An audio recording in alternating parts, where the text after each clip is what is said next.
Welcome back to Coffee with Yvonne, a show for creatives and entrepreneurs. I'm Yvonne Pearson, your host and the founder of Pink Doll House Marketing, coming to you live from underneath my coat. I lie to you not, my coat is currently over my head, and the reason why my coat is over my head is because I'm not home.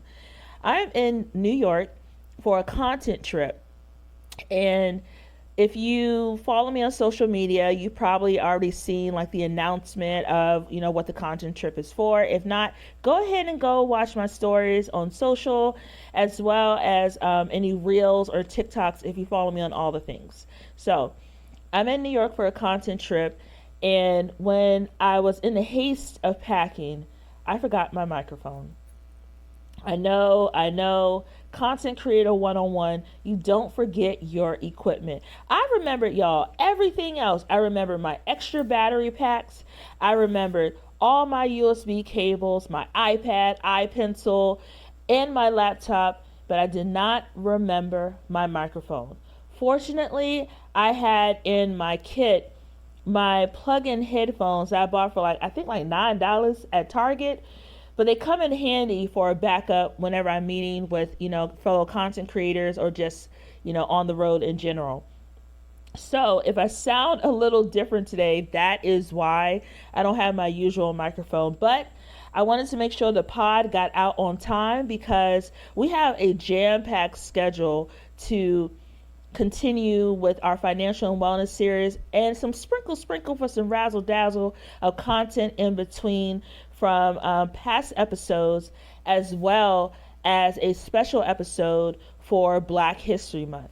But before we get into this episode, which is with Mr. Aaron Slaughter, who is someone I went to college with and a certified public accountant who's going to talk to us about managing your finances and tips and tricks for budgeting and helping to manage the money for your small business. We got to get into our What's to Brew, which is our news segment in which we talk about current topics happening in the creative and entrepreneurial space.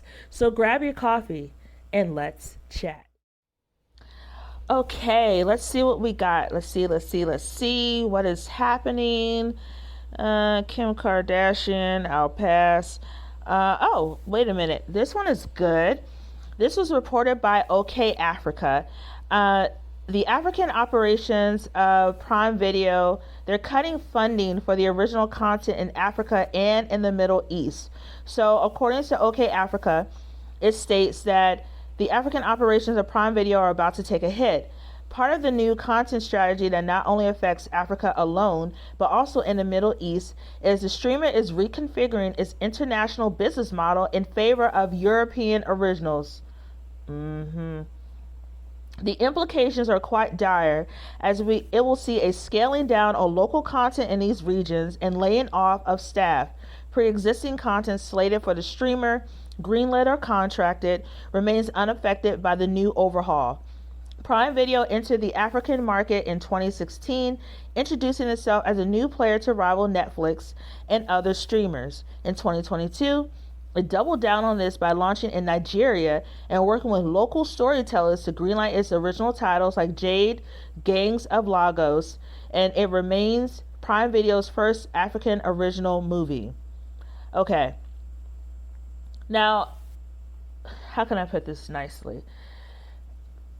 For those of you who are in the DEI space, I don't know if you have noticed, but I have noticed that there has been a trend of companies reducing or cutting in its entirety content and projects related to DEI, which means diversity, equity, and inclusion. And to be totally frank, it seems to me that this is almost backpedaling from all the companies who pledged to do more to increase diversity, equity, inclusion in certain spaces that were lacking. One of the things I can note is the 15% pledge that was created by a Black woman in the beauty space to basically let companies put up or shut up about creating more opportunities for Black and people of color owned brands to be part of like shelf space in like Sephora, Ulta, etc. And it seems to me that now that we are 3 years post pandemic, air quotes on that too, after the noise has died down, companies are now reevaluating those programs and deciding to make these drastic cuts that impact a lot of the content that we consume. And even though I use the story from Prime as an example, I could pull up some other examples as well. For example, HBO Max. If we're going to call a spade, let's talk about it. HBO Max brought us the hit show Insecure. We all loved it. We can still quote it to this day. Kelly's my girl. And they signed a partnership agreement with Issa Rae, the creator from Insecure, to create even more content for the platform. And I have noticed, along with other people who slide into my DMs because that's cool, I have noticed that there has been a reduction of those shows or cancellation in general over the past, 6 months to maybe a year, but more so 6 months. For example, Rap Shit. One of my favorite shows on the platform, it was real, raw, true Miami. One of my other favorite podcasters, Kid Fury, was a writer on the show because he is from Miami. Another show, a Black lady sketch show created by Robin Thede, hilarious Black woman. It was one of my favorites because the content and the comedy was culturally in line with who we are, right? Talking about things like, edge control, a Black lady courtroom, clap, clap.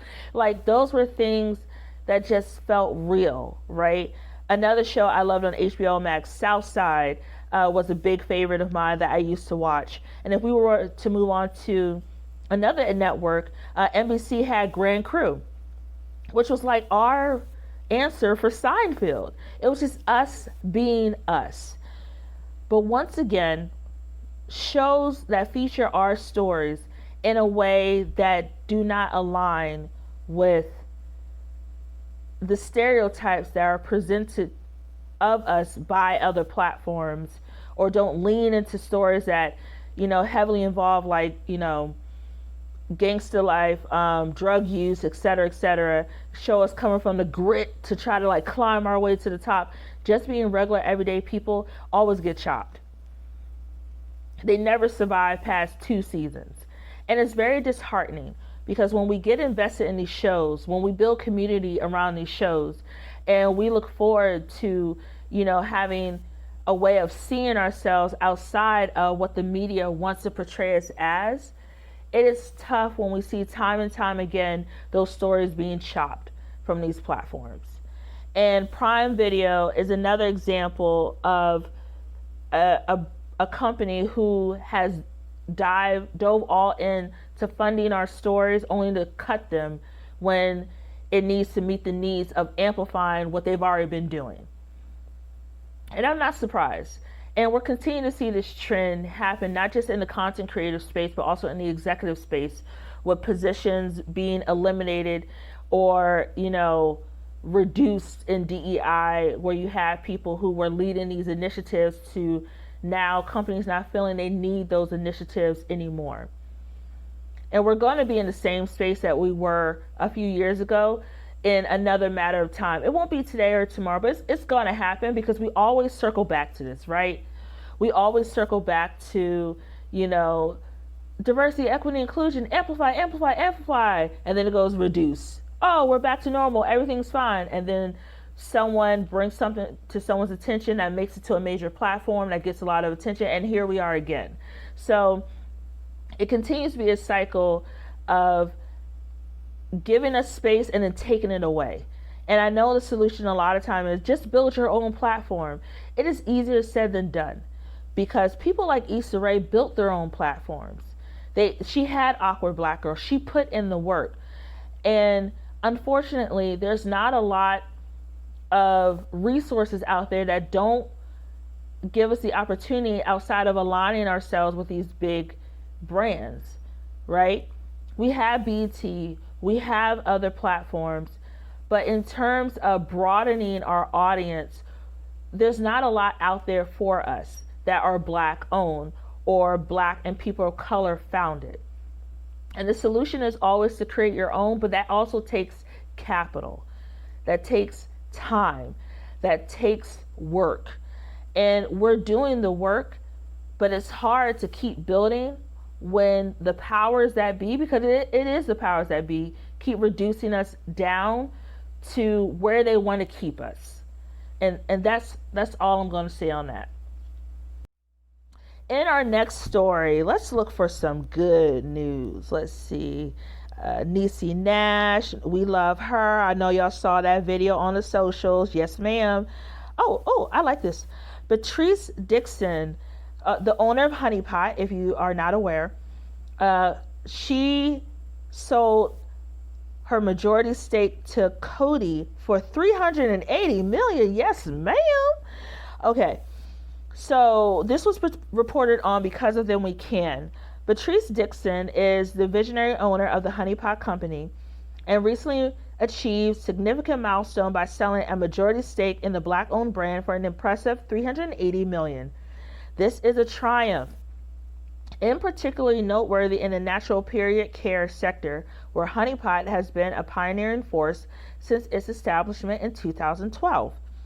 This acquisition was made by Compass Diversified Coty, a publicly traded holding company specializing in niche middle marketing businesses, with the aim of expanding the Honey Pot's footprint in the natural period care space. Their investment is set to propel the brand even further. The Honey Pot's existing leadership team will stay in place, retaining a significant minority stake. Despite muted shareholder response, this move challenges industry leaders like Kotex and Tampax. The brand assured its audience on Instagram that its product quality won't change. Dixon remains committed to trust, transparency, and empathy, acknowledging the history of vaginal care and Black-founded brands.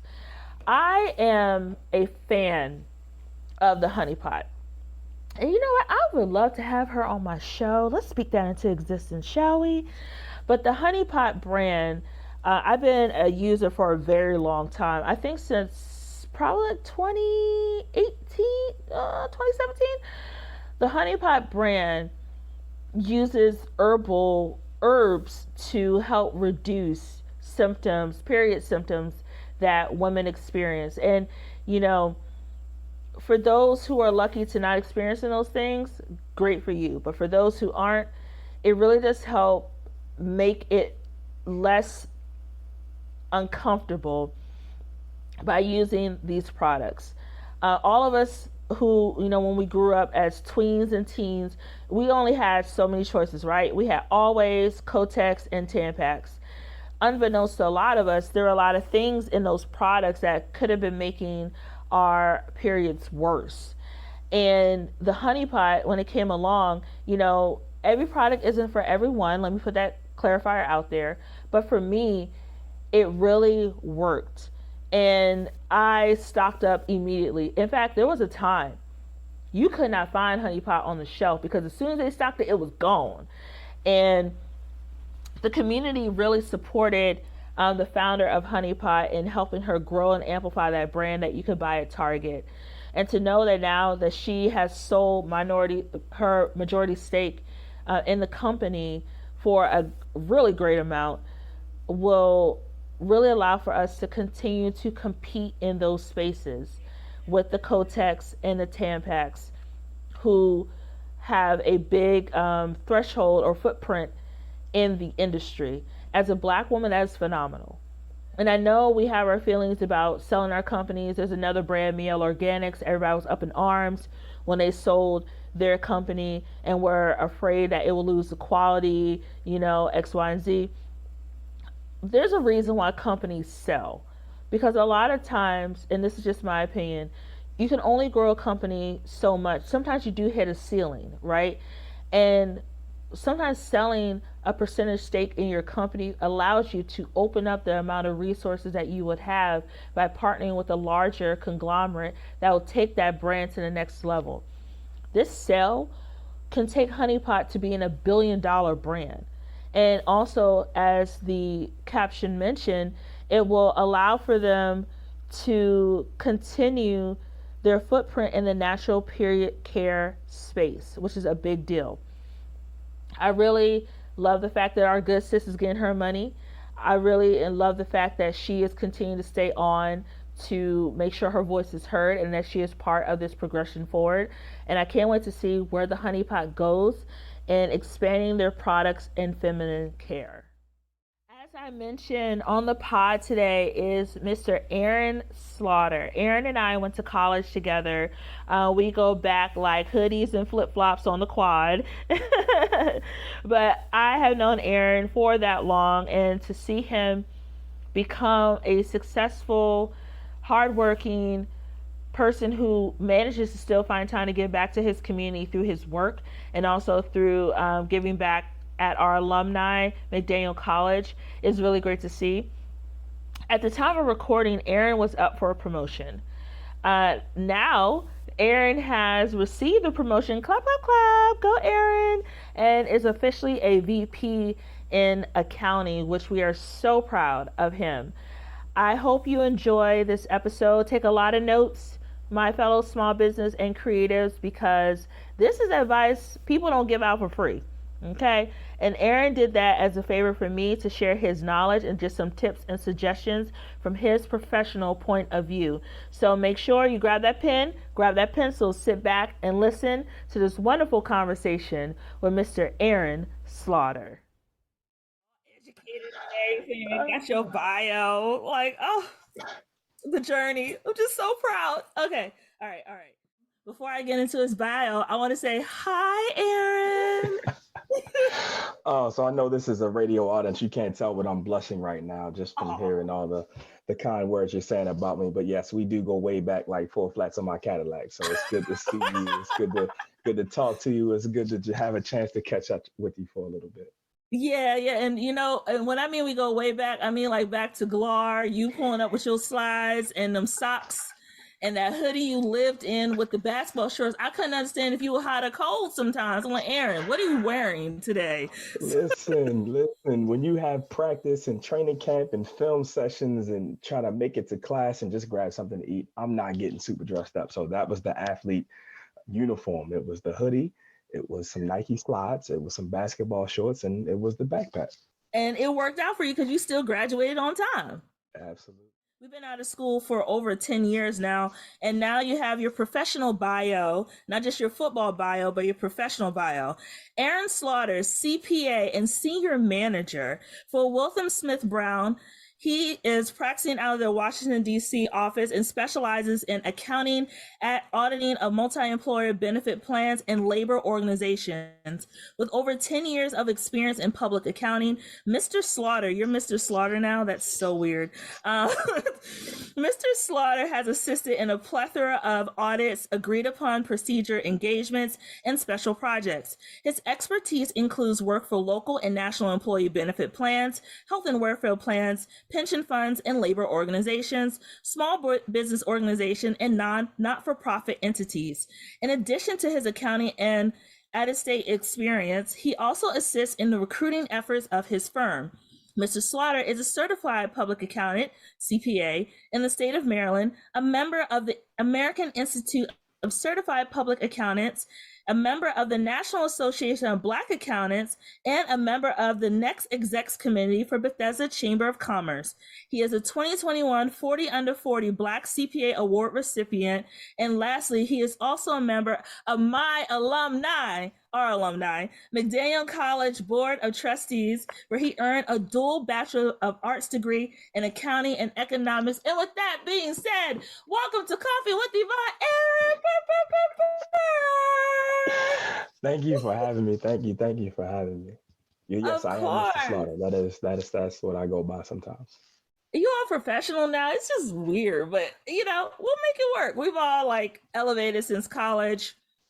And we were like the few minorities on campus. So to know the great things that we're doing now makes my heart very proud. So yeah. All right. You ready? Oh, I'm ready. Okay. Remember, it's just me. So no need to feel like you're being nervous or anything. I got you. All right. So when I first started Pink Doll House, I tracked my expenses using a spreadsheet. And now I use tools like QuickBooks to keep track of invoices and costs. For those who are just starting out, can you please share a few recommendations? And I mean real recommendations, because I know people who have receipts in shoe boxes or have snapshots on their phone. It's not a real accounting system. So Aaron, please tell them what they need to be doing better to build and keep track of their expenses. So there are a couple of different things, because if you are working for a company and it's a small company, something like QuickBooks is perfect, where it'll help you and guide you through the accounting process for people who don't really have the accounting background. If we're talking about your personal expenses and just keeping track of expense reports, there are a ton of apps that let you take pictures of receipts and kind of organize it all for you by date, by purpose, by the type of expense, whether it's a meal or it's an airline or it's a hotel or lodging. That helps you group all of that together so that you can have it in an organized way and then really track where you're spending your dollars. I know a lot of banks in their online platforms have a mechanism that'll let you track how you're spending your money each month so that you can kind of get a sense of where your money is going. But I'm old school. So when I graduated from college, I sat with my computer and charted everything out in Excel as far as how much I was going to spend here per month and how much was going to go to food or gas or whatever the case was. So I would say the most important thing is that you understand a budget and just set some time aside to come up with what you are comfortable spending and then put it on paper, because if you don't see it illustrated, it's hard to tell where your money's going. I know a lot of fellow creators who make it, then blow their money, and then wonder where their money goes afterwards and why they can't afford to do things like invest in going to a creative conference or even doing things like, you know, building their business with other tools. And knowing that working for yourself, the money can ebb and flow, sometimes not making any money at all for a period of time. How can creatives manage their money so they're financially set even during those slower periods? So there are certain things that you can do to help yourself. The first thing I would do is, first thing I would say to do is to get a completely separate credit card and bank account so that you are only using that for the expenses that are associated with your business. It'll allow you to earn points faster, but it'll also let you see at a quick glance where to go with your money, and you can pivot easier if something happens and you need to go in a different direction. If someone did hack, you can have a surefire way to get out of that and have some protections in place so that it's not coming straight from your checking or savings account, like how a debit card is linked to it. I was just having this conversation today with some younger staff in my office because they haven't fully grasped and adapted the whole credit card life. And some people aren't ready for it yet. So because it does take discipline. And we sat in my office and talked about not paying interest because you're paying off your balance every month and some of those things.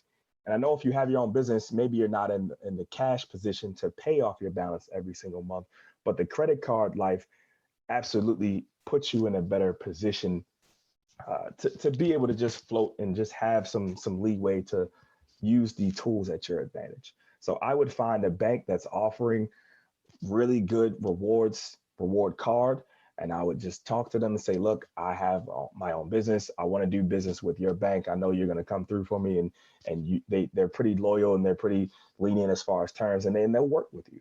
And then just take advantage of all the rewards that you can. So we talked about budgeting a little bit. Certainly get the separate bank account and then use that card only for your business expenses. And that's actually good to know because, like, when I'm traveling for anything dealing with Pink Dollhouse, I use my business bank card. I even budget at the beginning of the year the things I want to attend. So when I'm making the additional money, I'm putting that money aside for any food, travel, lodging, etc. And I actually, Aaron, to tell you the truth, I don't have a business credit card. I do everything through my own personal investment because I am at a point where I could get one, but I'm choosing not to at the moment because I rather make sure I'm always paying off everything as I go. instead of just using borrowed money to make things happen. Does that make sense? It does. And like I said, there's really no one right or wrong answer. You got to figure out what works for you. But I know my own personal life, I don't use my debit card ever unless I'm at the casino taking money out. But it's neither here nor there.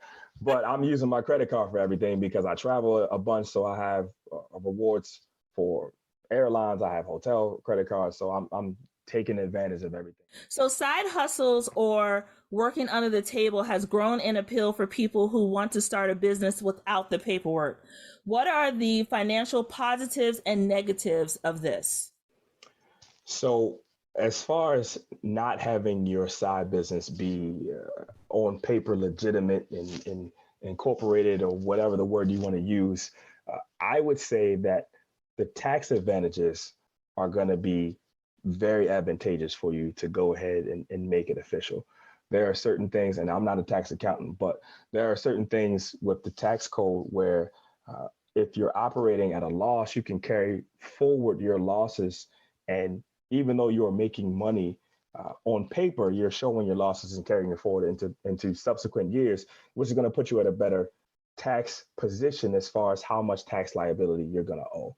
So there's just things in the tax code that are going to help you out as far as having your business be legitimized.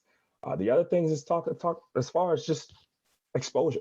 So if I'm someone who's trying to hire you and you have a legitimate business and I can go to your website and see it and ask around and see reviews and that sort of thing, that's going to add credibility that you're not going to have without those types of things already set in place. And then it's just as far as tracking and some of the things that we've talked about already, just budgeting and just having it be separate and treating it as your business. And that's going about it in a professional manner. All of that is kind of all linked together. So I wouldn't say there's anything in a vacuum. Now, I know some people work under the table because they like to skirt the tax law and then they might think that it's going to be better for them. But in my opinion, I've seen that go a little haywire because if the government does ever come around and figure out what's going on, now you're getting audited and you don't want to ever be on the wrong side of old Uncle Sam. So. No, you do not. And thinking about too saving your money, how can creatives actively build a better savings or cushion for themselves? Whenever they get paid, because I know the checks can be very appeasing. You see a check come in for like $10,000, you're on your way to Target and the Gucci store, and you're like, yeah, I got money. But in reality, you got to plan for that $10,000 sometimes to stretch longer than 2, 3, 4, 5, 6 months. So what are your suggestions for saving and building your cushion? So the first thing I'll say to that is a lot of times people don't think about the tax ramifications and they don't put aside money at all for the tax piece of it. And then when it comes tax time, now they get hit with this huge hefty tax bill and they don't have the money for it. And then they get into a jam. So the first thing is just understanding you have to put money aside to pay your taxes. And depending on how much you're making, you might even have to make quarterly estimates of payments for your taxes. So I would absolutely talk to a CPA and maybe if you don't have the funds to pay for an expensive CPA, but if you have someone in your circle who you can just run some questions by, it's always good to have someone checking on that thing. That's the first thing. The second thing is, if you have not started a retirement plan, I would say you want to get that. And the thing that's kind of working against us is time, because we can't get this time back. You can't get your early 20s back. You can't get your early 30s back. So the sooner you can start investing into your own retirement and opening up a 401k or something like that, that's going to be beneficial for you. And then maxing out what the IRS allows you to put in for an individual for your own retirement, because that's going to compound over time. And you'll look up, and when you get to age 55, 60, how much that money has grown into, and then it'll go a long way as far as what you're able to walk away from when you do want to hang up and retire. And the third thing is just being diligent about investing. And I am also not a finance guy as far as Wall Street, but I'm around a lot of money folks, and I'm always stroking the trees as far as what to do and what should a young person with some money in their pockets do. And it's just invest, and it's being diligent and consistent. And it's if you're going to go out and have a good time, make sure you put aside some to invest in. Start a Fidelity account or a Vanguard account, and just socking away money and just buying whatever it is that you want once you've done your research. But it's about having you've probably heard the term diversified portfolio, but it's getting into index funds and maybe even some fixed incomes. And right now we're in a high inflation period, so those Treasury inflation protected securities, those are doing pretty, I won't say well, because 22's been a really tough market, but they're doing worse than the other securities that are out there. So it's just about making sure that you are making a conscious effort to invest. Because the one thing I can tell you is, if you don't ever do it, if you don't think about it, it's never going to happen. So in my own personal life, I've set aside automatic transfers in my own bank that it goes straight from my checking to my savings accounts, and I never even see the money. And I have one that automatically goes from my checking account to my investment portfolio, and I never even see the money. So whatever you have to do to make it easy on yourself, it's kind of like getting a gym membership. If you got to get a gym that's close to your home, do it. If you got to get a gym that's close to your job, do it. Whatever's going to make it easier for you, then that's what it is. And see, that's something I definitely do. So two things. So in my full-time job, of course, I have 401ks and other good stuff. But with Pink Dollhouse, with my freelance work, I have my business bank account. And whenever I get paid, money automatically goes into my tax bucket. It automatically goes into my savings bucket. And the money also goes automatically into additional savings accounts that are outside of that main account. And that is building, interest. I'm not an accounting person. We took class together. I failed that class, but it's building like the interest and stuff over time. And it's just good to see that money grow, that you're not using, but is there as a resource if you ever need it. Now, being transparent, Black and minorities are the fastest growing segment of business owners, yet we do struggle with maintaining the business due to financial mismanagement or capital backing to grow the business. In your opinion, and again, this is a safe space, why do you think that this is the case? Oh, I'm going to take it all the way back to when we were growing up. A lot of us did not have someone sit down with them and explain to them finances. They didn't explain to them credit. They didn't explain to them why it's important to not go out and get a credit card as soon as you can, and to not go out and get, I remember when we were little kids in middle school into high school, Nextel was the big thing, and everybody ran out and opened an account and got the Nextel phones because everybody wanted to chirp. And then you look up and your credit was trash. Mm-hmm. So you spend your mid and late 20s trying to fix credit. Well, you're already behind the 8 ball. So a lot of it goes to just the information sharing that a lot of us never had. And I was fortunate because I do come from a single parent household, but I remember being 7, 8, 9 years old, sitting in the car with my mother and her telling us about credit. Like, look, son, this is why you have to do this. And no, you're not going to do this. And so I was fortunate because I didn't have some of those things to dig myself out of. So when I did get a degree and find a nice job that's going to have a nice paycheck, I was able to set myself up to be better. But as far as the question that you asked me, a lot of it just comes from information, and the money comes fast sometimes, and then it goes way even faster. And it's financial literacy is often talked about, and people try to throw classes at people and educate them to be financially literate, but it's more than that. It's a mindset. It's being in the right support system that's going to allow you to have the tools and the means that you need to try stuff and fail and not be catastrophic. And sometimes we just don't have that. We don't have parents that can give us $5,000, $10,000, $20,000 loans to go out and start businesses and fail. And I mean, we're navigating all these circles without any kinds of help. So I would encourage you all to go find a mentor, whether it's, I was fortunate because I had a professor who changed my life and turned me on to accounting and didn't let me leave the Hill, McDaniel College, without a plan and a job and some of those other things that a lot of people don't have. So find a mentor, bug them, pick their brain, and just, it's not enough to say, oh, we didn't have it growing up. Like, at some point you have to take responsibility for learning the information that you don't even know that you don't know. And it's trying to find the right circles to be in, join professional organizations, and go to meetings and cast a wide net so your network is big, so you can have the conversations that are going to lead to the answers that might help you with decisions that you have to make. And you know what, Aaron? Also, another thing we don't do enough, piggybacking off of what you said, we don't talk about money openly in our communities. Like, we are the kind of people, let's say, for example, you finally get that 6 figures is good, but 6+ figure job. You don't talk about it with your family about how you're managing your money or what that kind of paycheck will look like after you take care of your 401ks and all that other stuff.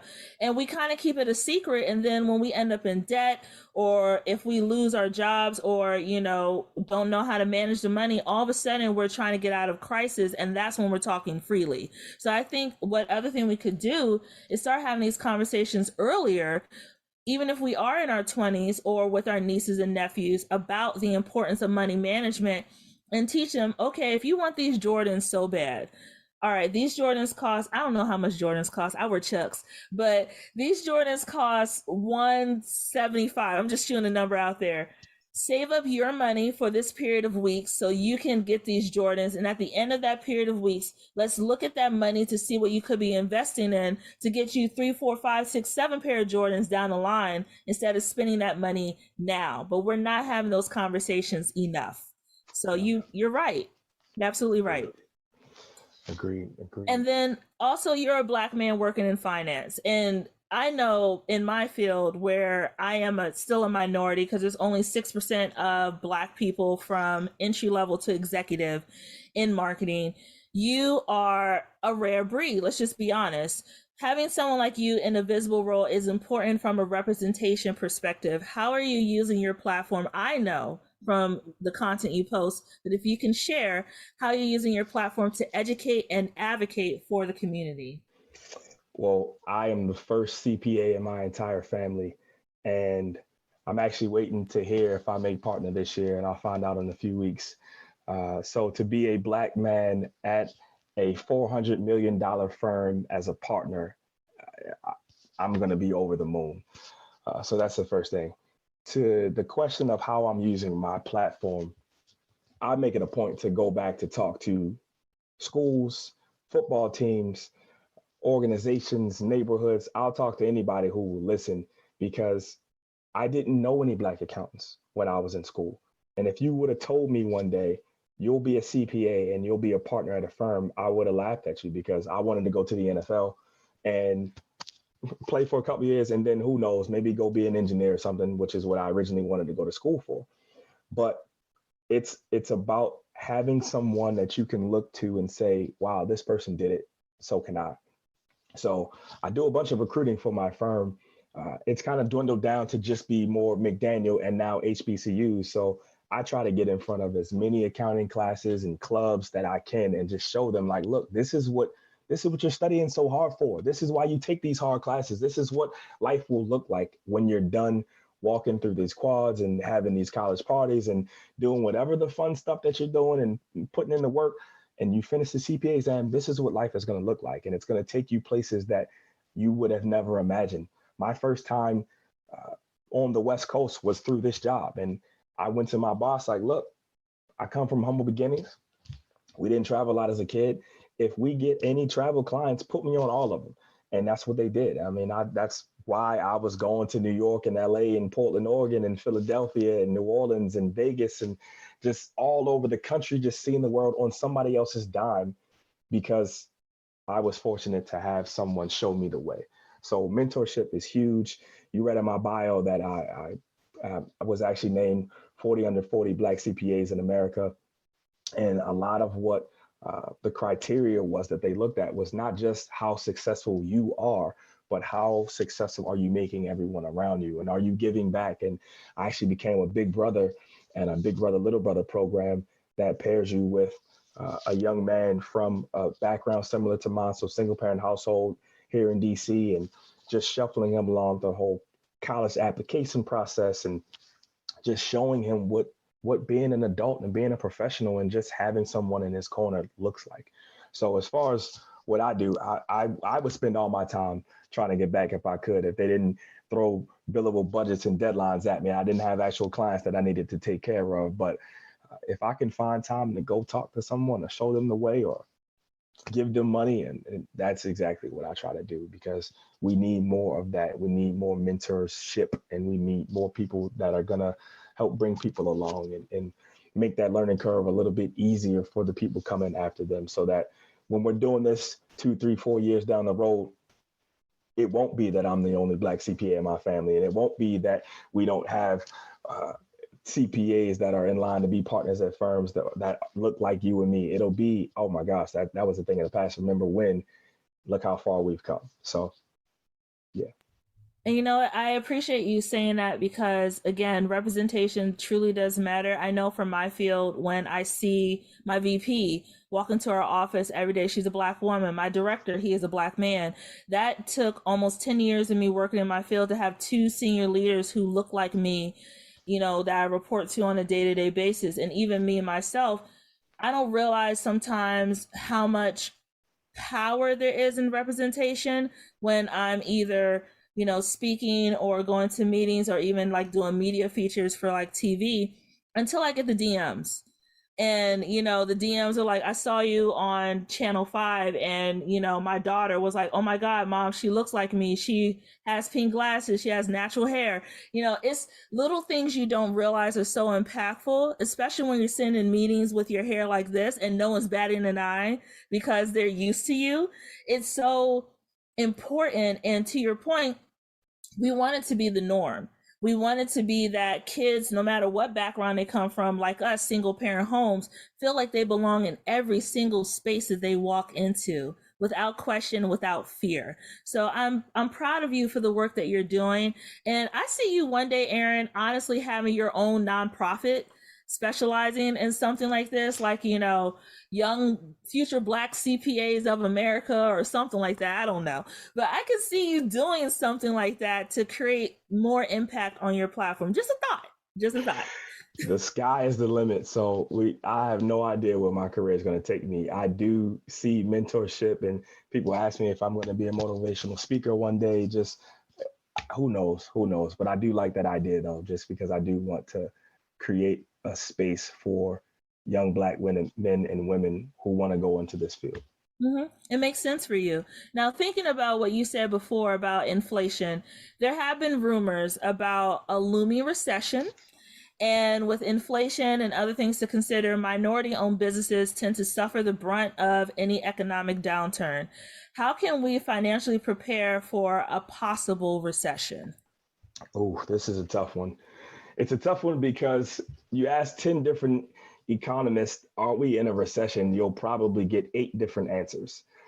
And to your first point about how minorities often are going to get hit first, and that goes back to what we were talking about with support system. So sometimes we don't have the $20,000, $50,000, $100,000 cushions to absorb some of these hits if the customers run dry, if we have a stay home for a pandemic, and we don't have those safety nets sometimes. So I think one of the very first things that you can do to protect yourself is to try to build up that reserve. And if it means saving more, if it means going out one less weekend a month, it's trying to do those things that are going to help you build that emergency fund for if we do see another downturn. And I mean, I'm not an economist and I don't try to play one on TV, so I'm not even going to speculate about whether or not we're in a recession. What I will say is the Fed is trying their best to navigate raising interest rates, but also not driving us into a deeper recession.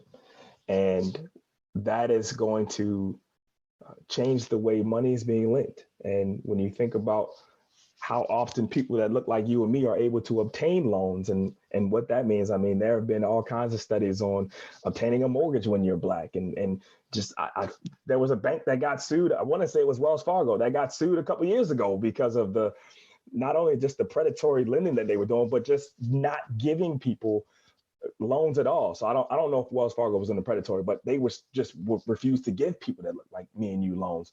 So building up the reserve, yes.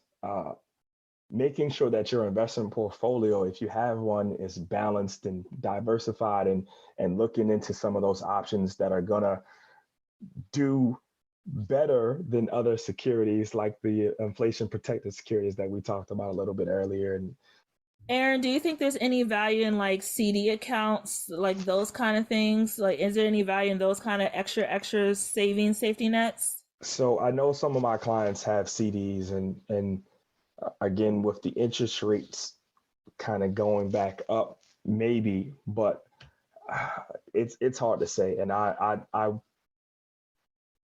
am a little reserved to give suggestions on investment stuff because that's not really my background. But Understood. Understood. uh, but I will say that some of my clients do have CDs, and but a lot of what I'm seeing now are fixed incomes that have done worse than they have in normal years, but they've done a little bit better than equities, inflation protected securities, and then just trying to do research and find one of those gems of a stock that's just going to do less poorly than other securities is what I'll say, just because it's been such a tough year. So trying to navigate some of this, it's tricky. And I mean, Yeah. it's hard to time the market.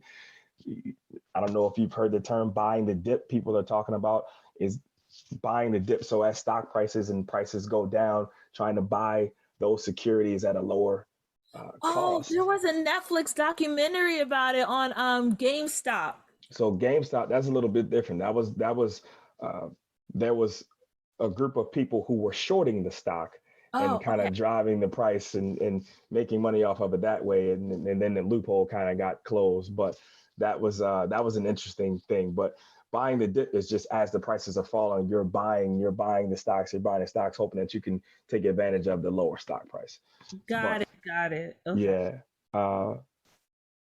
So, I mean, it's really just trying to find some of those safeguards that you can have as a business owner that are going to protect you from if stuff runs dry. And I think, I mean, again, I started this comment with just having that reserves built up and just doing the things that you can to save some of your disposable income just because you might need it for a rainy day. So one less brunch per month is what you're telling me. Got it. One less brunch per month could be 200 for some people, could be 500 for some people, depending on if you get the bottle service and all kinds of stuff that goes on with. So I'm saying, I don't know. I mean, it's brunch in DC. If you don't get bottomless, why are we here? Why are you going? Why are you going if you don't get Why are bottomless? we A matter going? of fact, don't even invite me if they don't have the bottomless option. Exactly. I don't come for a la carte. I come for bottles. Like, don't play with me. Give me page 7 and bring me 2 carafes of the year. Give me the good one. Yeah. And I want a to-go cup. Don't play with me. But Aaron, you know what? I really enjoyed our conversation, but you know what? We have to do our quick fire questions. Are you ready Okay. for them? Of course. Okay, now these are top of the dome. No need Okay. to overthink it. I just want straight answers, okay? Gotcha. Okay. If you were a superhero, what powers would you have? Oh, give me the ability to fly. Give me, Really? yeah, yeah. If I didn't have to pay for another flight in my life, that'd be great. Give me super strength, Okay. and then I probably would go invincible. So you're going for like a Superman Wakanda forever kind of feel? I mean, I did see Black Panther last night, Did so we not? I'm still on it. But yeah, I'm still on it. I'm thinking like a Superman vibe. My boys in college did call me Superman, so it'd be hard for me not to say Superman right now. They did call you Superman. I forgot about that nickname. Lord have mercy. And then you know what? We're gonna go flashback Friday. Okay, you're back in college. You got your Nike slides and your hoodie on. You know, we're in what was that place called? The club room. The We're in pub, the oh, the club club room. room. Okay, okay. Yes. What song or rap will you just body at karaoke night? I'm gonna give you 2 answers. Okay. If if and this if this is single me and I'm singing a song, I'm probably gonna do Usher, You Remind Me, or some kind of Usher song. Okay. If I'm doing a rap song, I'm probably gonna do Nas One Mic because Okay. I just know every word to that song. So that's yeah. Okay. All right. I never guessed those answers coming from you, honestly. Oh, and then last question. You're a busy man. You're always on the go. If you were a coffee, what kind of coffee would you be? Man. So I will be completely honest with you. I've actually never had a cup of coffee. And I know I'm a CPA and I've been working for 12 years in this field. I've never had a cup of coffee. How are you staying awake? I don't know. I'd be high off life. I don't know. Respect. But if I were a cup of coffee, I mean, I'm gonna just go straight black, no chaser, because that's No, how I try to show up every day. I mean, that's how you have to show up. Black coffee, no sugar, no cream, straight up. Well, thank you, Aaron, so much for joining me for coffee. How can people find out about you, your work, and your growing platform? So if you just search my name on Google, I'm sure I'll come up somewhere. You can find me on LinkedIn. My name is Aaron Slaughter. I work for Witham Smith and Brown. My email address is my first initial A, my last name Slaughter, SLAUGHTER, at Witham, WITHUM.com. So there are tons of ways to get a hold of me, but yeah, reach out on LinkedIn, shoot me a friend request, and I will find you. All right. And Aaron, for those who may be interested in hiring a CPA, are you available for hire, or would you be able to give them suggestions of who they can work with?